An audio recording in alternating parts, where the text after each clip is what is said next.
ষড়যন্ত্র করে গাড়ি চাপা দিয়ে হত্যা করার চেষ্টা করে লাভ নেই, বরং এক হাসনাতকে মারলে হাজারো হাসনাত এখন দাঁড়িয়ে যেতে প্রস্তুত। যাত্রাবাড়িতে বৈষম্য বিরোধী ছাত্র আন্দোলনের কেন্দ্রীয় সমন্বয়ক হাসনাতের গাড়িতে চাপা দেওয়ার প্রতিক্রিয়ায় এসব কথা বলেছেন আরেক কেন্দ্রীয় সমন্বয়ক সার্জিস আলম। বৃহস্পতিবার এমন প্রতিক্রিয়া জানিয়ে নিজের ব্যক্তিগত ফেসবুক পেজে পোস্ট করেন তিনি।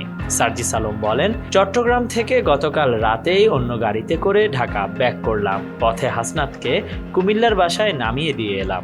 এখন শুনছি সকালে কুমিল্লা থেকে ঢাকা আসার পথে হাসনাতের গাড়িতে পেছন থেকে আবার অন্য গাড়ি দিয়ে চাপা দেওয়ার চেষ্টা করা হয়েছে। এসব ষড়যন্ত্র করে আর কয়জন হাসনাত মারবেন? মনে নেই সেই অভ্যুত্থানের দিনগুলোর কথা? একজনকে যখন বুলেটের আঘাতে লাশ বানিয়েছেন, তখন সেই জায়গায় অন্যজন দাঁড়িয়ে গিয়েছে, কিন্তু পিছু হটেনি।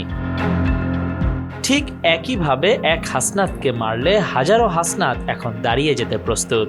এই নতুন বাংলাদেশের চলার পথকে অবরুদ্ধ করার দুঃসাহস দেখাবেন না। এই তরুণ প্রজন্ম মাথা নোয়াবার নয়, আমরা মরতে শিখে গিয়েছি। এর আগে গতকাল রাতে হাসনাত আব্দুল্লাহ পোস্ট করেন, মারবা পারবা না, আমরা আবরার ও আলিফের উত্তরসূরি, মনে রেখো শহীদরা মরে না। Khandaker Ishtiaq, news now 24।